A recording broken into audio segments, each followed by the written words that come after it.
Bonjour à toutes et à tous, bienvenue dans ce nouveau webinaire des éditions Hatier et Didier. Je suis Wilfried et je suis en compagnie également de Julie. Bonjour Julie. Bonjour à tous. On est ravis de vous retrouver pour ce nouveau webinaire. Vous êtes nombreux un peu partout dans le monde, de Turquie, de Roumanie, de partout en France, de Côte d'Ivoire, d'Argentine, du Brésil, d'Allemagne, de Serbie, de Slovaquie.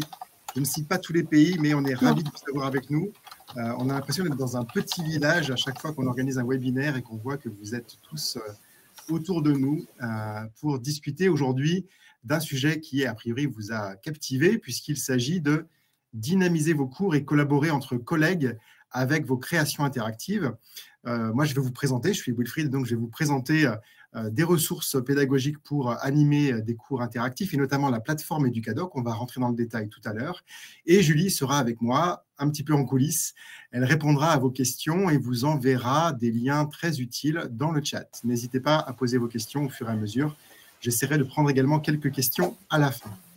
Un petit conseil, si vous trouvez que la fenêtre est trop petite, vous avez un carré en bas à droite à côté du chat qui vous permet d'agrandir ce que Wilfried va vous diffuser. Merci Julie pour le conseil et pour l'astuce, effectivement.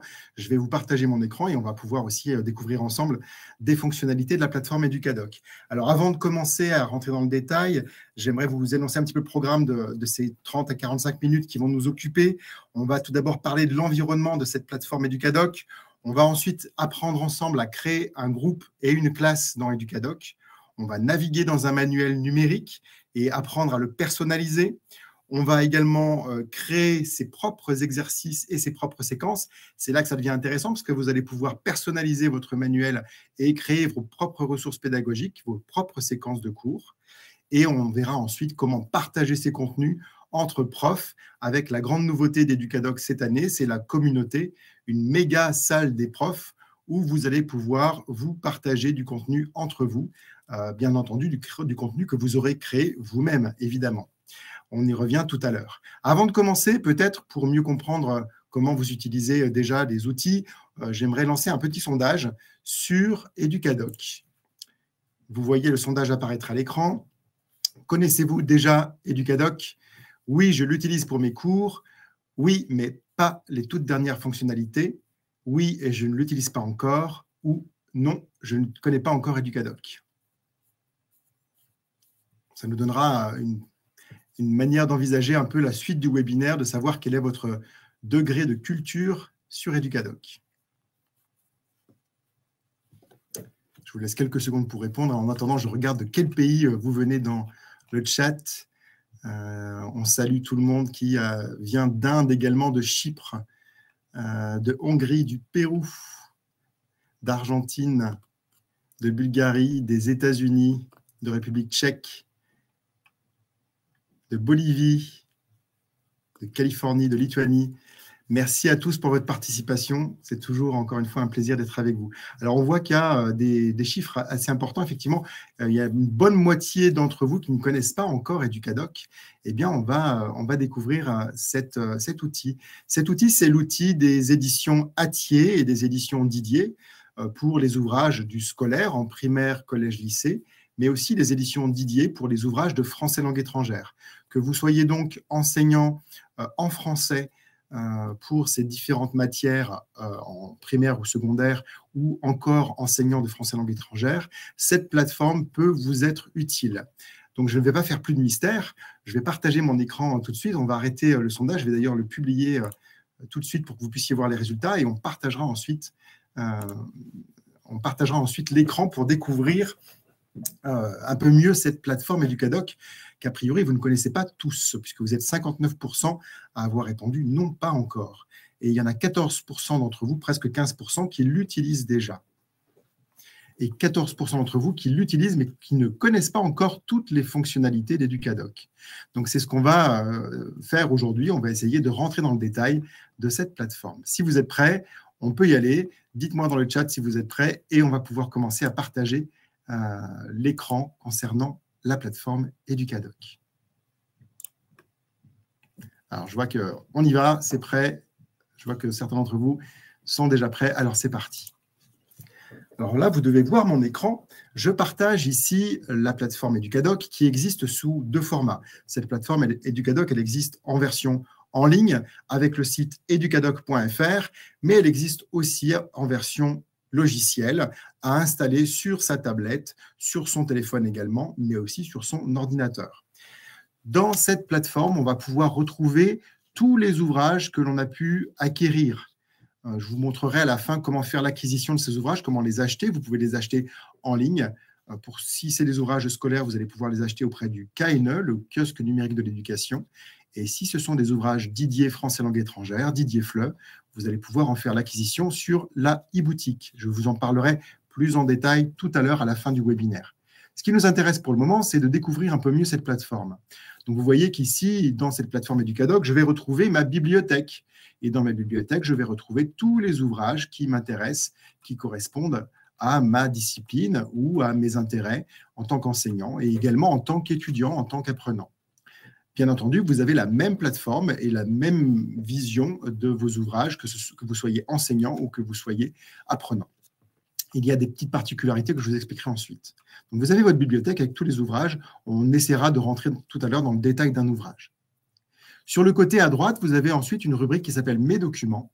Et c'est la rubrique sur laquelle on va s'attarder un petit peu aujourd'hui pour aller un peu plus dans le détail, notamment de la création d'exercices interactifs et de séquences pédagogiques que vous allez pouvoir partager avec vos apprenants. Et puis, en bas à droite, vous avez « Mes classes » avec la possibilité de créer vos propres groupes et vos propres classes dans lesquelles vous pourrez partager du contenu avec vos groupes d'apprenants. Et sur le côté en bas à droite, vous avez les prochaines échéances, c'est-à-dire tous les travaux, les devoirs que vous allez laisser à vos apprenants, que vous allez envoyer via cette plateforme à vos apprenants. Vous allez pouvoir retrouver le calendrier des échéances que vous leur donnez. Voilà, vous avez en gros ici toutes les fonctionnalités. En haut, vous avez le menu qui vous rappelle tous les éléments, donc ma bibliothèque, mes documents, mes classes, mais aussi un nouveau bouton que vous voyez ici en haut dans la bande bleue qui s'appelle « Communauté ». Et ce nouveau bandeau, on en parlera plus en détail à la fin, mais il vous permet de créer une méga salle des profs et de partager du contenu avec vos collègues. Donc, vous voyez que certains collègues ont déjà créé du contenu, comme des exercices d'histoire-géographie, des mots croisés en mathématiques, des exercices d'arithmétique, des cartes mentales, des flashcards, des jeux d'images, des textes à trous.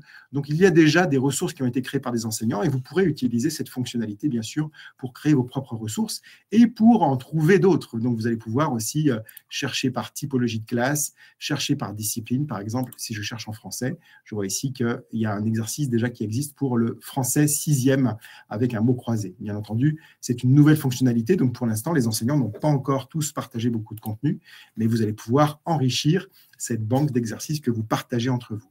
On y reviendra tout à l'heure. Est-ce que c'est clair pour vous? Est-ce que vous avez déjà des questions? Donc, vous voyez qu'il y a beaucoup de choses utilisables avec cette plateforme d'emblée. Très bien, merci. Alors, on va pouvoir continuer et j'aimerais vous montrer maintenant comment créer une classe.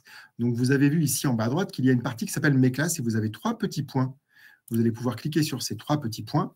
Ici, si vous avez un compte enseignant, vous allez voir créer une classe assez facilement ou voir toutes mes classes.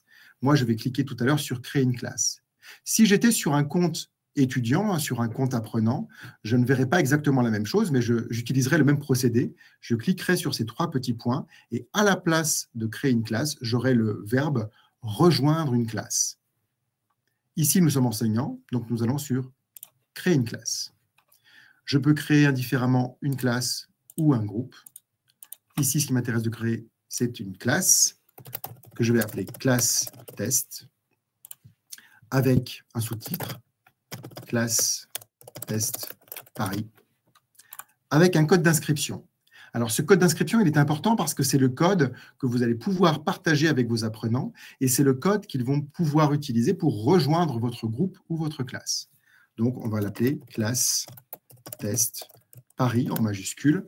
Il n'y aura pas d'ambiguïté comme ça. Et ce mot-clé-là, je vais pouvoir le copier, le coller et le transmettre par mail ou par voie orale à mes apprenants pour qu'ils puissent rejoindre mon groupe. Je peux faire créer.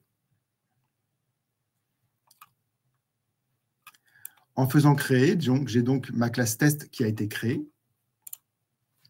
Et je vais pouvoir ici transférer, alors j'ai pris une autre classe en l'occurrence, mais ce n'est pas grave, vous avez compris le principe. Je vais pouvoir retrouver dans cette classe test tous les étudiants qui vont commencer à s'inscrire. Comment s'y inscrivent-ils? Eh bien, ils vont sur leur compte Educadoc, ils vont pouvoir rentrer le code test qui est indiqué ici en haut à droite, et vous allez pouvoir valider un par un les élèves qui apparaissent ici dans cette liste à droite. Vous retrouvez également les prochaines échéances des devoirs que vous allez leur donner, les notifications récentes de toutes les productions écrites qu'ils vont pouvoir vous envoyer, et vous allez pouvoir voir les documents que vous partagez avec eux, et notamment faire un suivi des élèves pour voir qui a regardé et qui a lu les documents que vous leur avez envoyés. Voilà, rien de plus simple, très facile d'utiliser cette fonctionnalité de créer un groupe et de demander à ces élèves de rejoindre ce groupe. Maintenant, essayons d'aller plus loin et essayons de voir comment on peut naviguer dans un manuel et à partir de ce manuel, de ce livre, de cet ouvrage, partager du contenu avec les apprenants. Alors, je vais prendre 3 exemples. Le premier exemple que je vais prendre, c'est « En route pour la production d'écrits ». Il y a 3 titres qui sont sortis. En route pour la production d'écrits, aventure, lettres et documentaires au niveau CE2. En route pour la production d'écrits, contes, théâtre et récits de voyage niveau CM. Et puis policiers, fables et articles de presse au niveau CM. Je vais prendre ici, en l'occurrence, aventure, lettres et documentaires. Donc, vous voyez ici sur cette double page s'afficher la double page du manuel en question ou de l'ouvrage en question. Et sur le côté gauche, tout le menu qui me permet de naviguer dans l'ouvrage. Donc, je vais pouvoir ici retrouver les 3 thématiques, la correspondance, le roman d'aventure, le documentaire. Et donc ici, préparer mes apprenants avec cet ouvrage en ligne à ces éléments-là. Donc, je vais par exemple aller sur la rubrique « Découverte » ou « Des mots pour écrire ». Et ici, par exemple, leur demander aux apprenants de faire des exercices qui sont indiqués ici. Ces éléments, je peux les préciser, je peux les annoter. Donc, je vais pouvoir surligner les éléments, entourer les éléments, souligner, surligner. Je vais pouvoir aussi ajouter de l'audio. Vous voyez ici que j'appuie sur le petit micro et je vais pouvoir enregistrer par exemple un texte que je vais lire ou une consigne que je vais édicter ici. Et je vais pouvoir également personnaliser mon manuel en ajoutant des documents Word, PDF, des liens qui viennent de l'extérieur avec des liens web ou des documents que j'ai déjà installés dans mon Educadoc, dans ma plateforme. Donc, je peux personnaliser chaque page. L'intérêt de cette personnalisation, c'est que quand vous partagez votre écran avec les apprenants ou que vous vidéo-projetez ce manuel numérique, vous allez pouvoir faire disparaître la note. Vous voyez qu'ici, sur le côté, il apparaît un petit bouton avec une note. Cette note correspond à la personnalisation que j'ai faite sur ma page. Et cette personnalisation, c'est du surlignage. Vous le voyez ici, on voit mon nom et on voit que j'ai effectivement surligné. Soit je peux mettre à la poubelle ce commentaire et donc il va disparaître à tout jamais. Soit je peux cliquer sur le petit bouton de l'œil pour faire apparaître ou disparaître la personnalisation de mon manuel. Donc ça, c'est intéressant. Imaginons que vous êtes en classe, vous avez préparé votre cours, vous avez donc préparé l'exercice, préparé un corrigé à travers aussi cette projection d'écran, et vous allez pouvoir cliquer pendant votre cours pour faire réapparaître vos commentaires et pouvoir justement montrer aux apprenants ce dont il est question. Les activités sont aussi agrandissables et dans certains manuels, elles sont aussi interactives. Ici, on a une activité qui est agrandissable, en l'occurrence, comme vous le voyez à l'écran. Je vais prendre un autre exemple avec un autre ouvrage. On va aller maintenant faire un tour du côté du français, toujours du français, mais avec un ouvrage pour le CP qui s'appelle Lily et Paco. Le voyage de Lily et Paco, qui est ici. Donc, je vais l'ouvrir.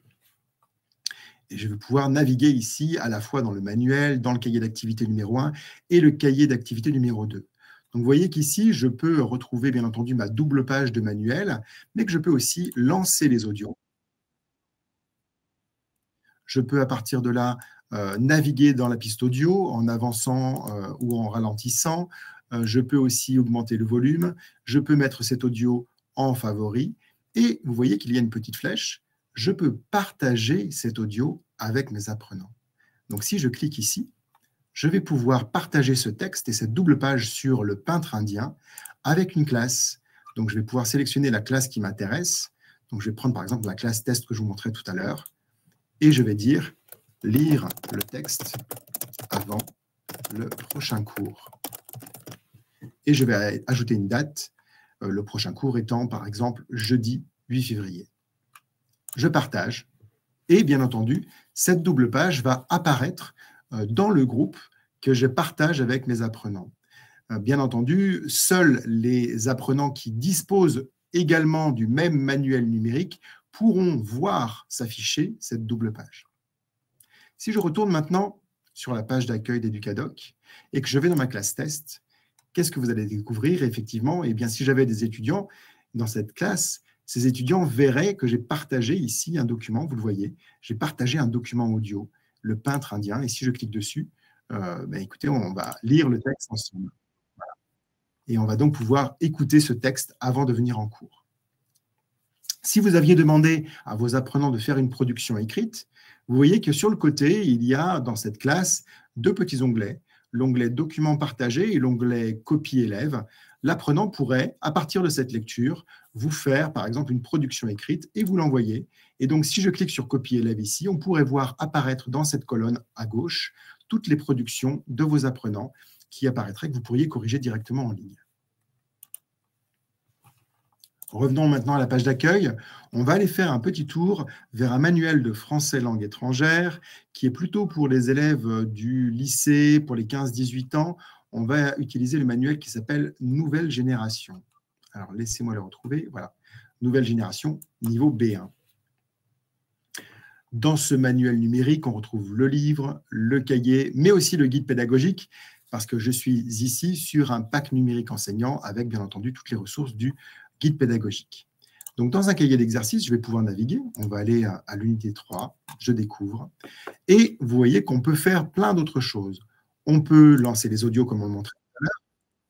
On peut aussi lancer des exercices interactifs, comme vous le voyez à l'écran, avec ici une unité 3 sur l'actu, qui prépare aux épreuves du DELF. On a une activité de compréhension écrite, avec ici des questions QCM.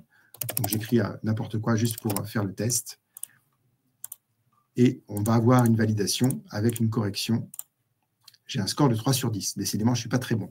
On peut recommencer à l'infini et on peut justement s'entraîner. L'objectif ici sur cette plateforme, c'est de faire en sorte que les apprenants puissent s'entraîner de manière multiple et vous allez pouvoir partager cet exercice également avec vos apprenants. Vous le voyez ici, cet exercice que j'ai affiché à l'écran, je peux le partager à ma classe, sélectionner l'activité, sélectionner le groupe test et dire, par exemple, réaliser l'exercice et le faire pour le 11 février.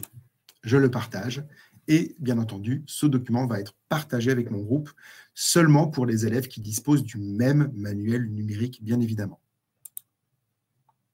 Vous avez d'autres fonctionnalités aussi. Vous pouvez ajouter aux favoris cette page.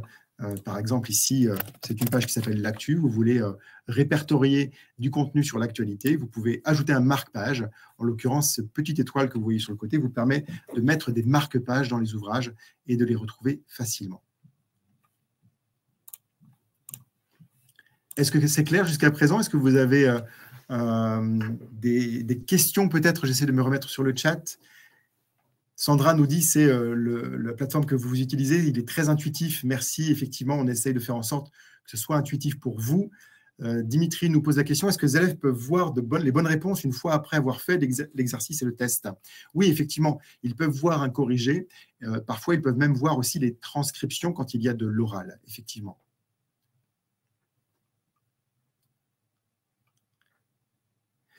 Sila nous pose la question, comment peut-on ajouter les élèves en classe? Je le montrais au début du webinaire, donc vous pourrez aussi revoir ce webinaire en replay. Il vous suffit directement d'aller dans la page d'accueil, de faire créer une classe et de partager avec cette classe du contenu avec le petit onglet que je vous ai montré. Donc, je me remets sur un ouvrage. Disons que je me mets sur cet ouvrage-là. Je vais prendre du contenu. On va aller sur une page où il y a du contenu et je remontre la manipulation. Par exemple, je veux partager un exercice interactif. Et cet exercice interactif-là, que je peux faire en direct avec vous, voilà. Je mets n'importe quoi, je fais valider. Et on peut voir le corriger. C'était la question que vous me posiez. Voilà, on peut voir le corriger, ça souligne en vert les bonnes réponses. voir la réponse donnée. On peut comparer sa réponse avec, effectivement, la correction. On peut recommencer encore une fois à l'infini. Et surtout, vous avez ce bouton « Partager » ici à droite qui vous permet de partager avec une classe en précisant une consigne et une date de rendu. Cette date de rendu, ça vous permet de voir qui a lu l'exercice. En revanche, ça ne vous permet pas de voir dans Educadoc quel est le résultat de l'apprenant, puisque ces résultats sont un peu tronqués, puisque l'apprenant peut réaliser l'exercice autant de fois qu'il veut. Donc, en l'occurrence, on n'a pas souhaité ici avoir des résultats qui remontent auprès de l'enseignant, puisque l'élève peut réaliser cet exercice autant de fois qu'il le souhaite. Voilà pour ces premières fonctionnalités. Maintenant, on va essayer d'aller un petit peu plus loin. On a découvert donc ma bibliothèque, on a découvert au travers des ouvrages que l'on pouvait personnaliser son manuel numérique en tant qu'enseignant, préparer ses cours, mais aussi partager du contenu avec ses élèves. On a vu également qu'on pouvait créer des classes, créer des groupes et partager du contenu. Je vous le montre ici à l'écran. Vous voyez tous les contenus que j'ai partagés qui apparaissent dans ce groupe test, avec dans le calendrier les petites notifications qui correspondent aux différentes dates pour lesquelles j'attends des rendus ou des exercices réalisés de la part de mes apprenants. Et puis, on va découvrir maintenant cette troisième partie d'Educadoc qui s'appelle « Mes documents », qui est la partie la plus récente dans laquelle on a créé des nouveautés. Et parmi ces nouveautés, donc si on clique sur les trois petits points, vous voyez que vous allez pouvoir désormais créer des exercices, une séquence, ajouter vos propres documents et bien entendu, voir tous les documents. Donc, vous allez pouvoir utiliser Educadoc comme une base dans laquelle vous allez pouvoir inscrire, télécharger toutes vos ressources pédagogiques également, voire en créer de nouvelles. Donc, on peut créer, par exemple, une batterie d'exercices. Je vais vous montrer tout ce qu'il est possible de faire. Si je clique sur « Créer un exercice », je vais pouvoir créer des exercices de calcul mental, des exercices pour classer des images, des exercices de compréhension orale, des exercices pour désigner la bonne image, pour désigner la bonne réponse, des flashcards pour le vocabulaire avec des cartes mémo, des jeux de paires pour associer les images entre elles, des mots croisés pour réviser le vocabulaire ou travailler sur des notions, des exercices de production écrite avec un exercice directement à faire et à envoyer à l'enseignant, des QCM, des questions à choix multiples, des textes à trous, mais aussi des textes à trous avec les réponses proposées, c'est-à-dire des textes à trous avec étiquette. Donc, une variété très grande d'exercices qui va vous permettre de personnaliser aussi votre approche pédagogique et la progression avec vos apprenants en utilisant un manuel et en enrichissant ce manuel avec vos propres ressources et vos propres exercices. Alors, il est vrai que dans nos manuels, on a déjà beaucoup de contenu, beaucoup de ressources, mais il y a quelques enseignants aussi qui nous faisaient la remarque de « j'aimerais bien pouvoir personnaliser encore plus mon approche pédagogique avec mes propres ressources ». C'est désormais possible grâce à cette fonctionnalité « Créer un exercice ». On va également pouvoir créer une séquence. Et cette séquence va nous permettre d'y associer tous les exercices que l'on a créés. Alors, on va le faire ensemble. Justement, je vais vous montrer la petite séquence que j'ai faite récemment, qui est un petit peu de saison, puisque en l'occurrence, et comme je suis gourmand, j'ai fait une séquence pédagogique sur les crêpes. Donc, on va aller ici dans mes documents. Vous voyez que j'ai déjà créé un dossier. Je peux créer de nouveaux dossiers. Je pourrais créer une autre séquence pédagogique. Voilà, qui viendrait s'ajouter ici. Et dans cette séquence pédagogique, je pourrais ajouter un nouvel exercice, par exemple, d'exercice d'image, de compréhension orale, de production écrite, etc. Je vais aller directement, moi, dans mon dossier, qui s'appelle crêpes, dans lequel j'ai déjà créé des exercices pour vous faire une démonstration. Je vais vous montrer tout ce que j'ai déjà créé. Donc, j'ai tout simplement ici partagé dans les documents une partie d'un manuel des éditions Didier qui m'intéressait parce qu'elle évoque une recette de cuisine, notamment un clafoutis. L'idée étant, à partir de cette recette de cuisine, de faire un repérage sémantique et lexical des différents points de la recette de cuisine. Donc, je l'ai partagé, je l'ai mis dans ce dossier. J'ai créé également un exercice avec des images où il faut mettre les images dans l'ordre. Donc, par exemple, ici, pour faire des crêpes, qu'est-ce qu'il faut faire d'abord? Eh bien, il faut ajouter la farine, il faut mélanger les œufs. Si on écoute l'audio qui va avec, ça va dans ce sens-là. Faire sauter les crêpes et enfin manger les crêpes. Et si je valide, voilà, effectivement, j'ai 4 sur 4. Donc, on peut créer de toutes pièces cet exercice. Là, je l'ai créé de toutes pièces juste avant ce webinaire pour vous faire une démonstration. un exercice de mise en ordre ici, plutôt pour travailler sur un peu le schéma narratif et l'ordre narratif. Autre exercice possible que l'on peut créer, ce sont des mots croisés. J'en ai créé un tout à l'heure avec ici les ingrédients et les ustensiles pour faire des crêpes. Donc, je vous pose la question, l'ingrédient issu de la poule pour faire des crêpes, qu'est-ce que c'est? Et oui, ce sont des œufs. Alors ici, j'ai mis au singulier, un œuf. Ingrédient issu de la vache, le lait. Vous voyez qu'il y a un petit bonus d'ailleurs avec les lettres entourées pour trouver un mot bonus qui se trouve tout en bas, qui est un autre ingrédient. Un ingrédient qui n'est pas salé, le sucre. Ingrédient à base de farine pour faire des crêpes, à base de blé pour faire des crêpes, c'est la farine. Ustensile pour faire sauter les crêpes, c'est la poêle. On a déjà les indices avec les lettres qui sont remplies. Ingrédient gras à tartiner, c'est le beurre. Et donc, je peux valider tout cela et voir qu'effectivement, j'ai des bons résultats, mais j'ai oublié l'accent circonflexe sur le E de poêle. Donc, j'ai 5 sur 6, qui est déjà un bon résultat, et je vois le corriger. Encore une fois, je peux voir le corriger avec la correction de poêle, et je peux recommencer à l'infini.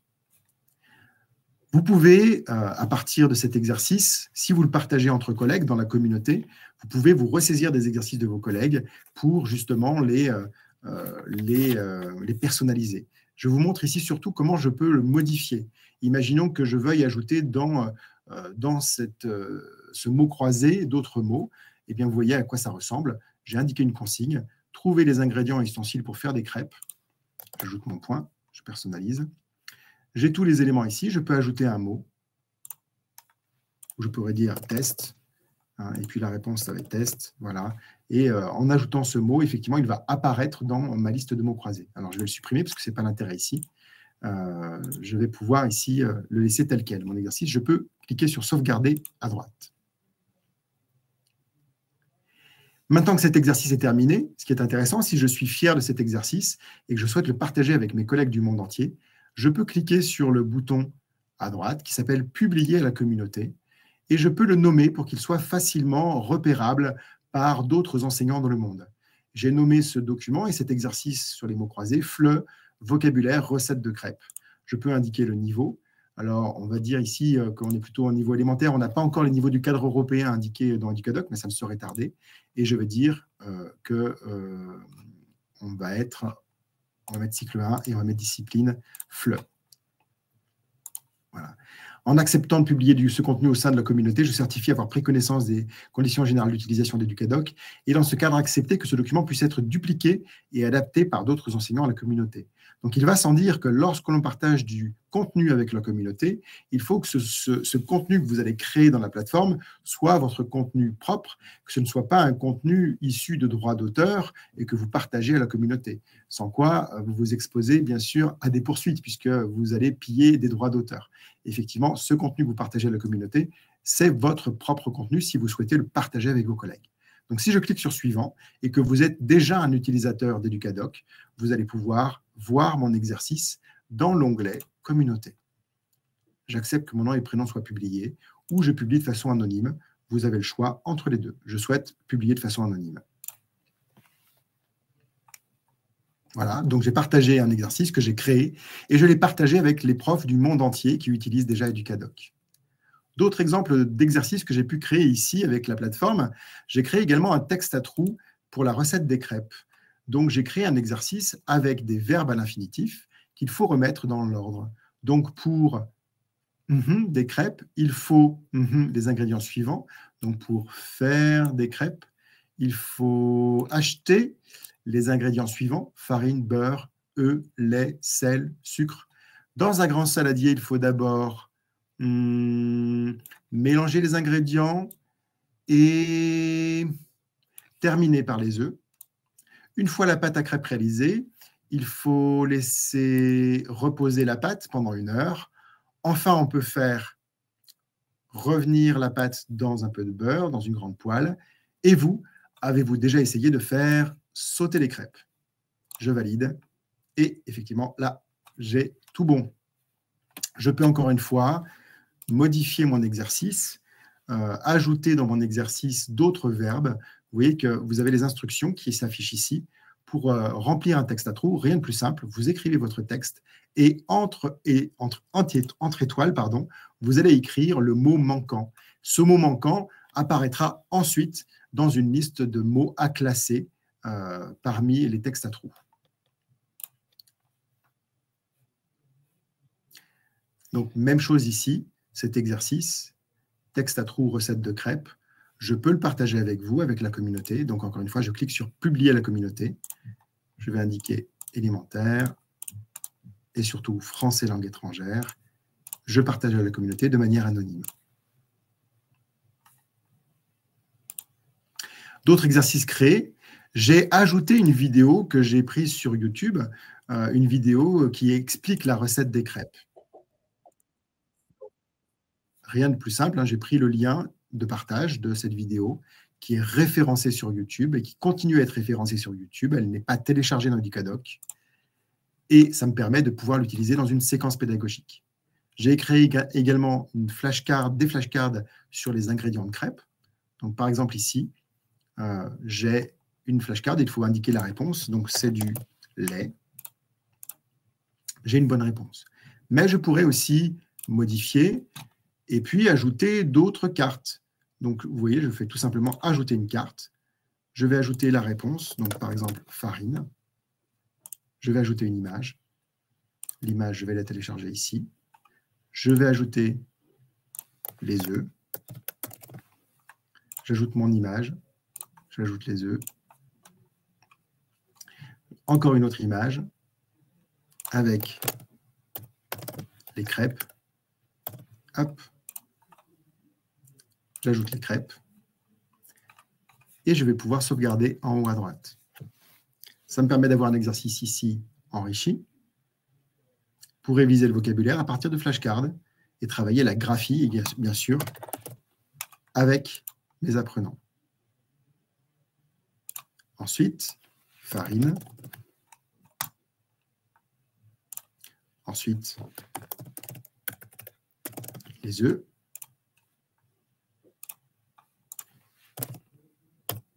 Et les crêpes. Et on a un récapitulatif à la fin de ces flashcards pour vérifier qu'on a bien acquis tous les éléments. Bien entendu, encore une fois, on peut recommencer l'exercice, le modifier, le partager à la classe. Donc, encore une fois, je pourrais partager cet exercice avec ma classe test, par exemple, pour pouvoir leur proposer de faire un exercice qu'ils vont recommencer à l'infini, voire le corriger, ou le faire une seule fois. Ça, c'est intéressant parce que ça vous permet de voir, si vous demandez à vos élèves de recommencer, ils vont pouvoir faire l'exercice à l'infini. En revanche, si vous décochez cette case, ils vont pouvoir le faire une seule fois, cet exercice, et le résultat qui va vous être envoyé sera un résultat unique. Et permettre à l'élève de voir le corriger, bien sûr. Je peux donner encore une fois une date de rendu partagée. Là, j'ai partagé donc mon exercice de flashcard à mon groupe. Mais encore une fois, je pourrais le partager aussi à la communauté d'enseignants. Autre exercice que j'ai pu créer, j'ai également créé un exercice de compréhension orale. Je suis allé chercher un audio sur podcast de Français Facile. Je l'ai associé ici à cet exercice. Voilà, il est ici. On peut l'écouter. Et en écoutant ce podcast, il faut répondre à cet exercice de compréhension orale. Combien faut-il d'œufs dans cette recette? En l'occurrence, c'est 3. Je valide et j'ai une bonne réponse de compréhension orale. Je peux bien sûr, dans cet exercice, ajouter autant de questions que je le souhaite sur la compréhension orale de cet audio. Je peux personnaliser aussi cette compréhension orale. Vous voyez que je peux télécharger deux pistes audio, une piste audio en vitesse normale, une piste audio en vitesse lente pour faire que mes apprenants, justement, travaillent davantage leur compréhension pour mieux répondre à l'exercice de compréhension orale. Je peux préciser le nombre d'essais de cet exercice de compréhension orale. Ici, j'ai indiqué un seul essai et même chose pour la vitesse lente. Autre exercice que j'ai pu créer aussi, c'est le QCM sur les crêpes. Trouver les ingrédients nécessaires pour faire des crêpes. Alors, certains peuvent mettre du poivre, mais moi, ici, je parle de crêpes sucrées. Donc, on va mettre des œufs, on va mettre de la farine. Oups, je vais avancer dans l'exercice. On va mettre de la farine, du lait, des œufs, du sucre. je valide et j'ajuste, effectivement. Pour personnaliser, même chose, je clique sur « Modifier ». Je pourrais ajouter ici d'autres réponses.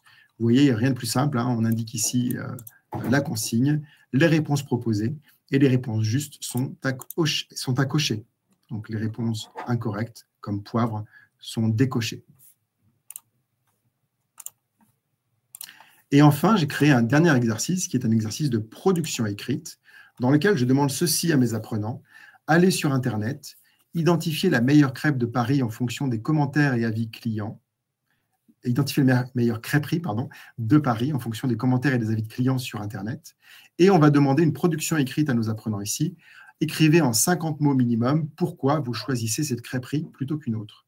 Donc, on va pouvoir taper les éléments, valider et envoyer les éléments. On peut également proposer un corrigé à nos apprenants une fois qu'ils auront écrit leur contenu et leur proposer de voir ce corrigé. Ici, je n'ai rien écrit, mais je peux encore une fois modifier ce document, indiquer un type de corrigé, voilà, le mettre en forme également, et indiquer aussi des mots-clés que je souhaite trouver dans la réponse. Donc, par exemple, si dans la production écrite de vos apprenants, vous souhaitez voir apparaître les ingrédients comme farine, lait, œufs, beurre, pour voir réapparaître le réinvestissement du lexique de la séquence pédagogique, vous pouvez également ajouter des mots-clés que vous souhaitez voir réapparaître dans leur production.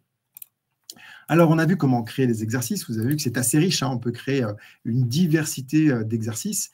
Voyons maintenant comment on va mettre en forme un peu tous ces exercices variés dans une séquence pédagogique que vous allez pouvoir créer vous-même de toutes pièces dans Educadoc. Il suffit de cliquer sur « Nouveau ». Vous avez vu que j'ai créé des exercices en cliquant sur « Créer un exercice ». On a vu plusieurs typologies d'exercices tout à l'heure. Maintenant, on va cliquer sur « Créer une séquence ». Et on va créer notre séquence qui va s'appeler « Les crêpes ». Et on va tout simplement pouvoir, sur le côté à droite, retrouver dans notre dossier crêpes tous les exercices qui ont déjà été créés en amont, dont certains, vous le voyez, sont publiés sur la communauté. Vous voyez, je les ai déjà partagés. On voit le petit logo « Publier communauté ». Et je vais pouvoir créer ma page web, si vous voulez, une sorte de page web partageable avec mes apprenants, mais aussi avec la communauté. Donc, je vais commencer par une activité de compréhension orale. Donc, je vais glisser ma compréhension orale, tout simplement. Je fais un glisser-déposer avec « Écoutez et répondez ». Combien faut-il d'œufs dans cette recette? Je vais aussi partager ma vidéo sur les crêpes. Et là, je vais retrouver juste après ma vidéo sur les crêpes issues de YouTube. Je vais ensuite partager, par exemple, une révision du vocabulaire des crêpes, donc une flashcard sur les ingrédients, par exemple. Et là, on voit apparaître l'exercice des flashcards. Je vais glisser ensuite, par exemple, le vocabulaire des crêpes, encore une fois. Les mots croisés. Un exercice qui vient d'un ouvrage. Ici, c'est une page que je partageais d'édito, la méthode, vous le voyez, qui est indiquée en dessous, le copyright, Didier Fleu, édito, livre numérique interactif. Seuls les étudiants qui ont le même manuel de leur côté pourront voir ce document-là, bien évidemment. Et puis, je peux ensuite partager mon texte à trous, par exemple, et mon QCM. Et vous voyez que j'ai créé une page ici, dans laquelle j'ai la personnalisation possible. Je peux écrire du texte, je peux créer des paragraphes. J'ai mon activité de compréhension orale, de compréhension d'une vidéo, mes exercices de vocabulaire avec les flashcards, de remise en ordre par rapport à du vocabulaire, de mots croisés avec le vocabulaire, de repérage sémantique dans une recette qui vient d'un ouvrage, de texte à trous, de QCM, et je pourrais enfin ajouter mon exercice final qui est la production écrite, que j'avais oublié, que je peux mettre à la fin, et qui viendrait conclure ici ma séquence pédagogique. Pour l'enregistrer, je fais sauvegarder, je vais l'appeler les crêpes, je sauvegarde, et vous voyez à l'écran apparaître toute ma séquence pédagogique dans laquelle les élèves avec qui vous allez partager, donc si je partage ma séquence avec mes élèves, dans ma classe test, encore une fois, et que j'ajoute une date de rendu, ils vont voir toute cette séquence pédagogique que vous partagez avec eux, non pas seulement les exercices individuellement, mais ils vont voir toute la page web que je viens ici de créer, qui vous permet de structurer un petit peu votre séquence pédagogique.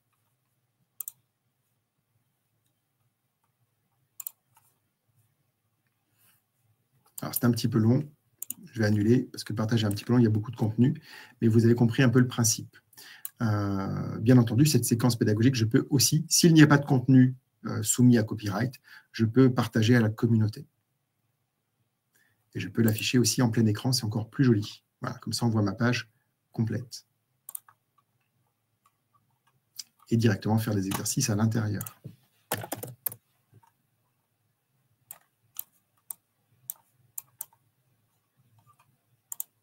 Ah, j'ai tout faux, presque tout faux.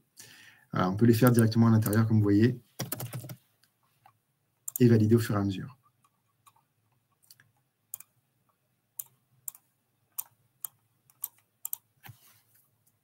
Voilà.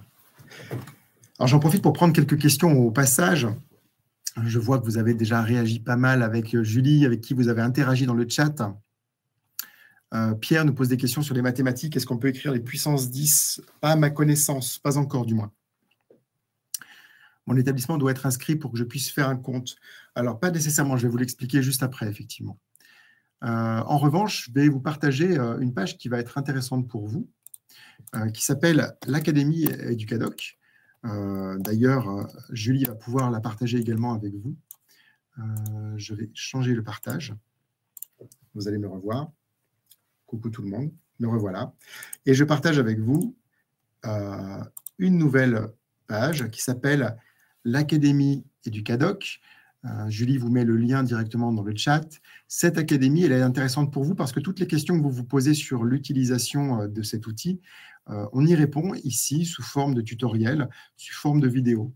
Vous avez un tutoriel pour les enseignants et vous avez le tutoriel aussi pour les élèves. Donc, pour ce qui nous concerne, ici, vous êtes dans la salle majoritairement des enseignants. Vous avez toutes les informations pour télécharger votre manuel, exporter votre manuel sur clé USB, créer une séquence comme on vient de le faire tout à l'heure, partager à la communauté enseignante, organiser ses ressources, créer ses propres ressources interactives comme on vient de le faire tout à l'heure, vidéo projetée, afficher plusieurs documents en simultané, naviguer dans son manuel, créer un groupe de niveau, annoter son manuel, partager une ressource, préparer ses cours, créer une classe et utiliser, quand c'est le cas dans certains manuels, l'affichage 10. Vous retrouvez aussi toutes les informations utiles de formation en ligne et notamment d'autres webinaires proposés par Educadoc pour vous accompagner dans l'animation de vos cours à distance, voire de vos cours en présentiel quand vous vidéo-projetez vos manuels numériques. Donc ça, c'est un lien très utile.